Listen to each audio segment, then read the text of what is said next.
My name is Eivind Sivertsen and I'm the marketing director of ScoutDI from Norway.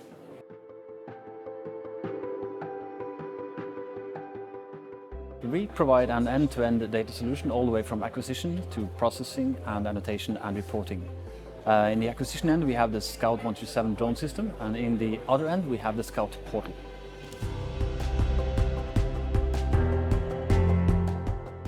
Obviously, collaboration is important to any topic, and of course in the oil and gas industry, which has decades of lots of perhaps more mechanical engineering and mechanical disciplines involved. So it's important to join forces between other sciences as well in order to make some giant steps into the future for hydrocarbons, oil and gas.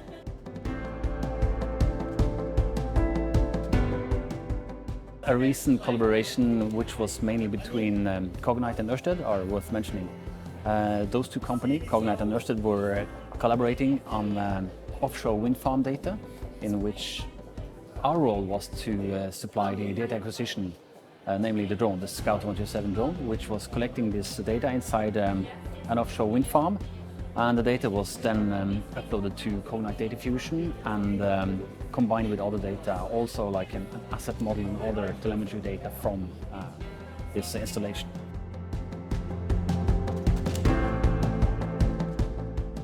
In our experience, there is some obvious adoption inertia, which we suspect are related to operational considerations. It's not easy to adapt new technologies necessarily when you have an industry that's been evolving for decades, and you have well-established processes and protocols for safety, security of equipment and data and all the installations that are worth lots of money.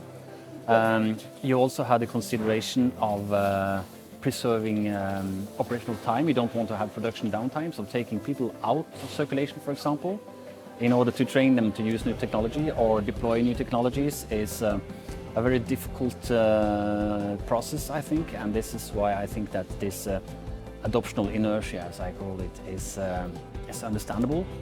Also regrettable, of course, but we will hope that industries will be able to join forces, collaborate.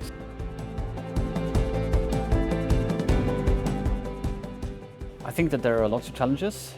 In this context, I would like to mention the problem of having enough data. You need a wide and good selection of appropriate data that are about the same thing and that have been collected in a similar way so that they are compatible or comparable, at least for training purposes. I think that this can be an issue in an industry like oil and gas, where there might be some protectionism. There are no huge data sets readily available that you can use. In comparison, you have, of course, from the automotive industry, Tesla, which have like more than 3.2 million cars sold worldwide, which drive around collecting all the same data all the time. Lots of cameras per car, and they just shovel in data, which can be used for further development of AI algorithms for object recognition and all the helping functions, and then ultimately Mr. Musk's dream about a self-driving car.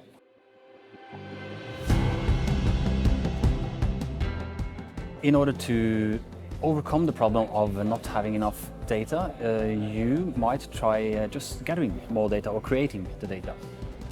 For example, buy a drone, and if you are a company with lots of assets, get more drones and start collecting data of all the assets that you own.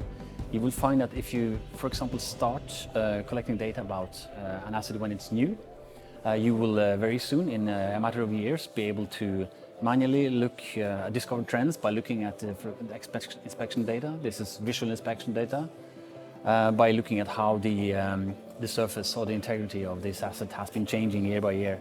And then eventually in the future you can do also differential analysis of this data and look at what has changed and just get reports about that, so you can more easily know that something has to be looked after or changed and things like that. So buy systems, create and build your own data. That's the way to get it if you can't buy it elsewhere.